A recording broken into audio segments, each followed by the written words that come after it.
বিভিন্ন বক্তব্যে দলে বিভাজন কিছুটা দেখা গেলেও মানসিকতার দিক থেকে সারা বাংলাদেশের মানুষ কিন্তু এখন অনেকটাই অনেক বিষয়ে ঐক্যবদ্ধ আছে এবং ঐক্যমত পোষণ করে। আজকের অনুষ্ঠানটিও আমাদের ঐক্য চিন্তার একটি ফসল বলে আমি মনে করি, কারণ আমরা প্রায় সকলে এসে গেছি এখানে। যারা আজ বাংলাদেশে বর্তমানে আমাদের প্রতিদ্বন্দ্বী আছে নিজেদের মাঝে, কিন্তু প্রতিপক্ষ এখন আর আমাদের ভিতরে নেই। এটা আমাদের জন্য একটা বিরাট সুবিধা। এই অবস্থার ভিতরে কতগুলো মৌলিক বিষয় বোধহয় আমরা ঐক্যবদ্ধ হতে পারি, আমরা একসাথে এগিয়ে যেতে পারি।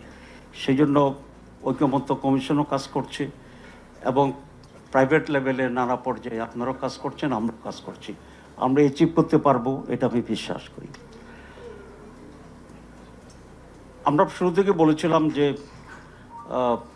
বিচার এবং সংস্কার এই দুটি আমাদের জন্য এই মুহূর্তে সুযোগ আছে, প্রয়োজন আছে তো সবসময় প্রয়োজন ছিল, কিন্তু এখন সুযোগটা তৈরি হয়েছে।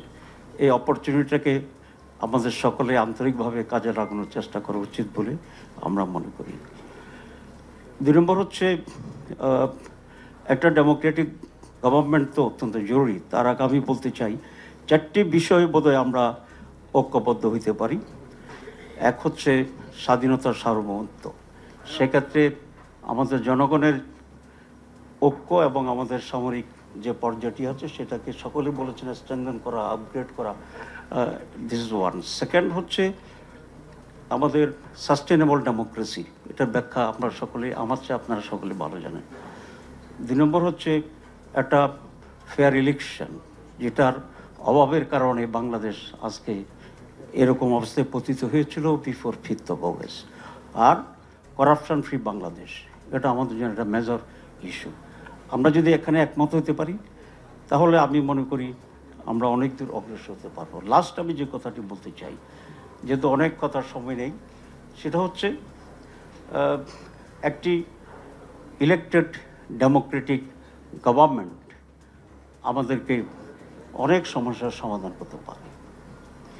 এক্ষেত্রে একই দল এক এক রকম কথা বললেও আমি মনে করি এখন 26-এর ফার্স্ট হাফে, যেটা ফেব্রুয়ারি বলা হয়েছে, সরকার জুলাই বলা হয়েছে, এখানে ফেব্রুয়ারিতে নির্বাচন হওয়ার ক্ষেত্রে বাংলাদেশ জামাতে ইসলামের কোনো ধরনের কোনো আপত্তি নেই।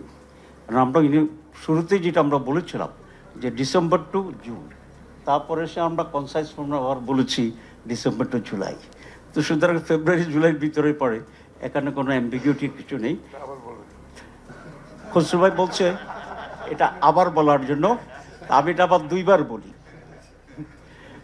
আমরা বলেছি যে ডিসেম্বর থেকে এপ্রিল, এর মাঝে ফেব্রুয়ারি এখানে কন্টেইনড, সুতরাং এখানে আমাদের কোনো আপত্তি নেই।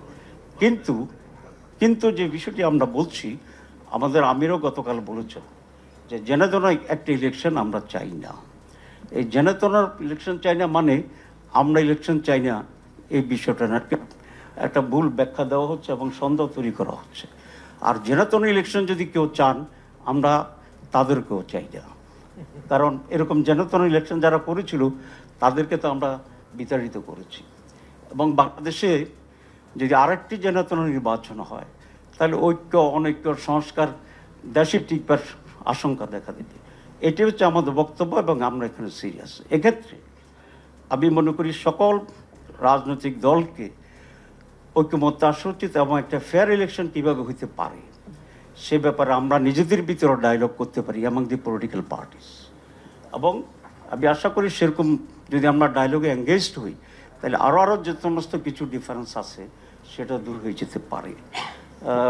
আমি 3-এর নোটিশ পাইনি, এখন শেষ করছি। 4 মিনিট হয়ে গেছে।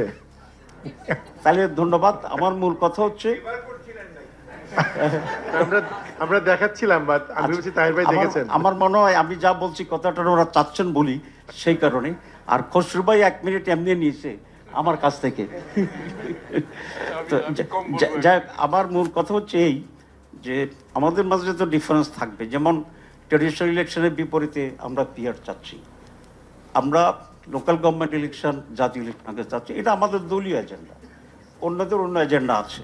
সুতরাং প্রত্যেকের দলের এজেন্ডা ডিফারেন্ট হইলেই বানসালের ষড়যন্ত্র হচ্ছে, ইলেকশন চাচ্ছে না, ঠিক নাই, এগুলো বলাটা আমি মনে করি ষড়যন্ত্রের একটা অংশ হতে পারে। তো সেই কারণে আমি মনে করি আমাদের যে সৌহার্দ্যভাব আছে, আমাদের যে আন্তরিকতা আছে, আমাদের রাষ্ট্রের ব্যাপারে, দেশের ব্যাপারে যে আমরা সিনসিয়ার আছি, এইটাকে সামনে রেখে আমাদের ডিফারেন্সটাকে যত মিনিমাইজ করা যায় through dialogue, inter party through dialogue like this type of seminar, এটা আমাদেরকে সাহায্য করবে এবং আমরা পরাজিত হব না ইনশাআল্লাহ। ধন্যবাদ।